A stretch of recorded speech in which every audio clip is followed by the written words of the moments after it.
welcome to the official opening of the Pavilion, Pavilion 105 at COP28. I'm Simon Oldroyd and I'm the Pro Vice Chancellor for Sustainability at the Montfort University.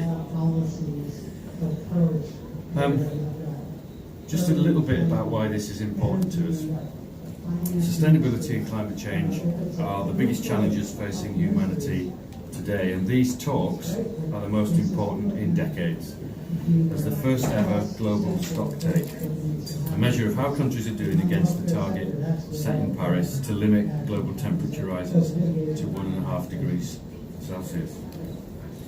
It makes me proud as I look around our room that DMU is taking an active part in demonstrating its commitments through its actions to make a difference.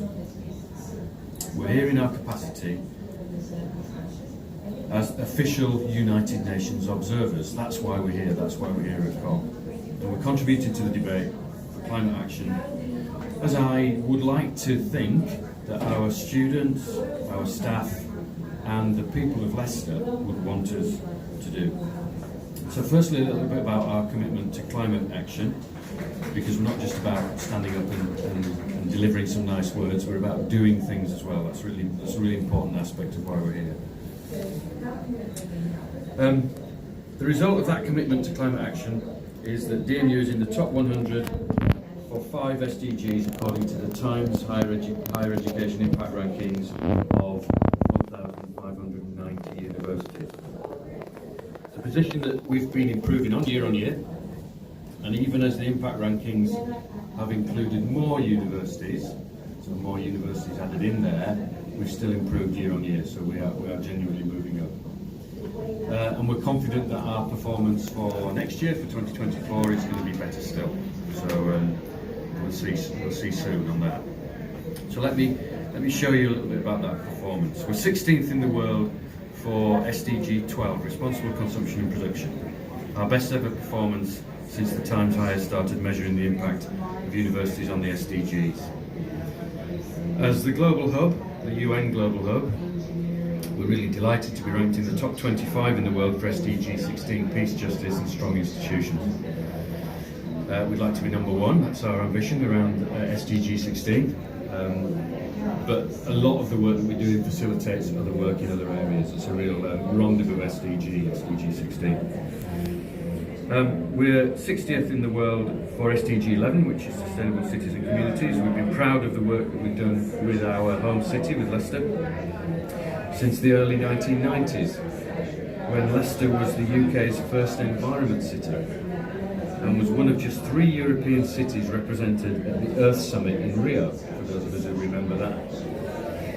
We are also 76th in the world for SDG 16, Partnerships for the Goals, and 99th in the world for SDG 10, Reducing Inequalities.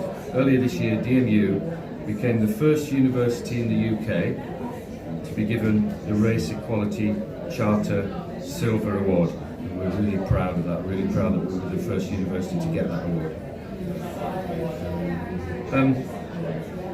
This is a quote from Katie, our Vice Chancellor, and I can only really echo that, to say again what she said.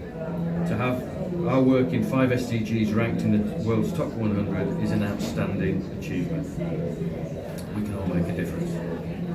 And Katie's coming along to the, as you know, Katie's coming along to the Pavilion early next week, so she'll be here and doing some of the things that we're doing next week.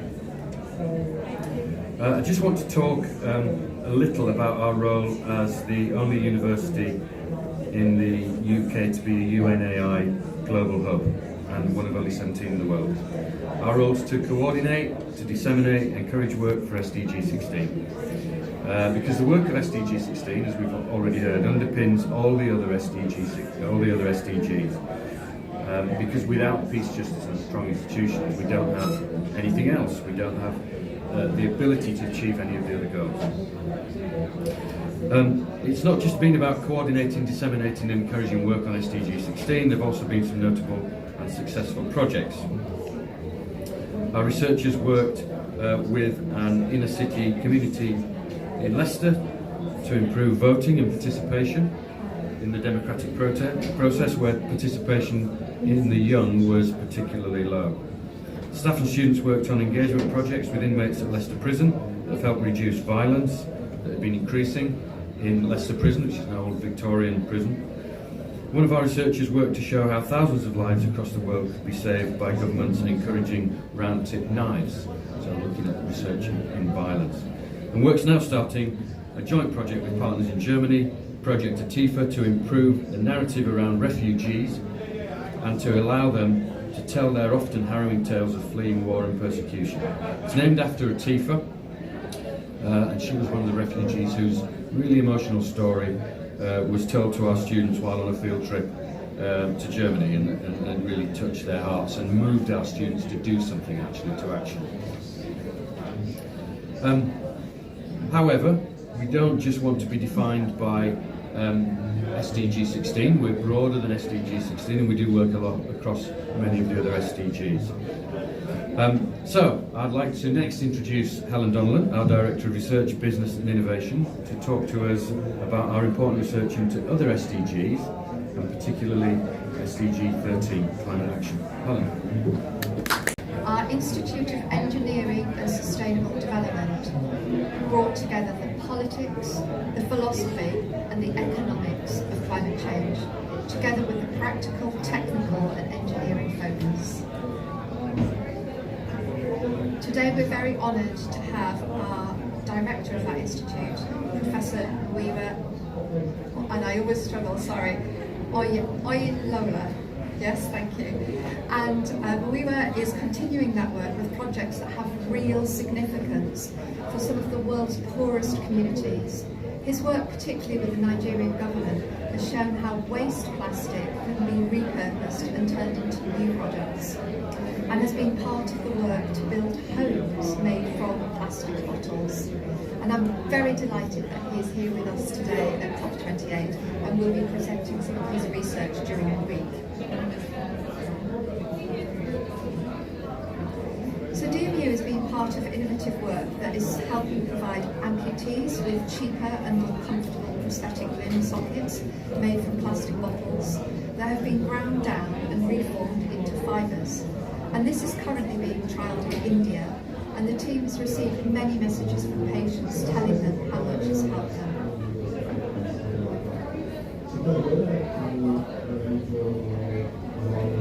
So during our time here, we'll also be showcasing the work of some of our PhD students, including Jennifer Drantel, who is working on the communities in Mongolia to test textiles that can remove pollutants from the air.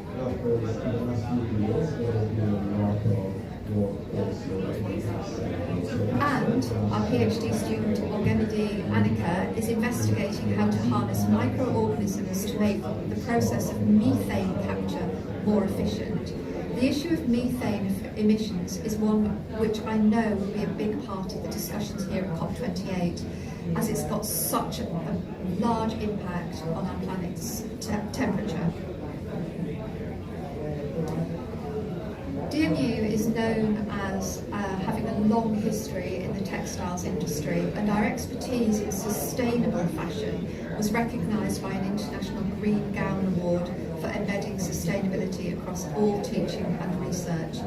Our textiles, engineering and materials team are helping create new materials from plants and natural fibres and coming up with new ways to make previously unrecyclable fabrics into recyclable materials.